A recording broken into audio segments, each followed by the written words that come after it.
Viral peserta tes CPNS bawa jimat hingga rajah kedapatan pengawas ujian di Surabaya.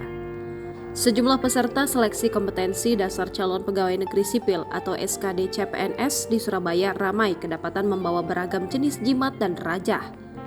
Benda-benda yang dipercaya bisa membawa keberuntungan tersebut berhasil didapat para petugas kantor wilayah Kementerian Hukum dan Hak Asasi Manusia yang melakukan penggeledahan. Penemuan beragam jimat dan rajah yang dibawa peserta itu viral di TikTok usai diunggah oleh akun @arizalramadan pada Senin 13 November 2023. Proses penggeledahan dilakukan sesaat sebelum para peserta memasuki ruang ujian. Para peserta yang datang mengenakan pakaian hitam putih diminta untuk membentuk beberapa barisan, lalu kemudian diperiksa secara satu persatu. Petugas pun melakukan penggeledahan dengan cara mengecek seragam dan bagian tubuh para peserta.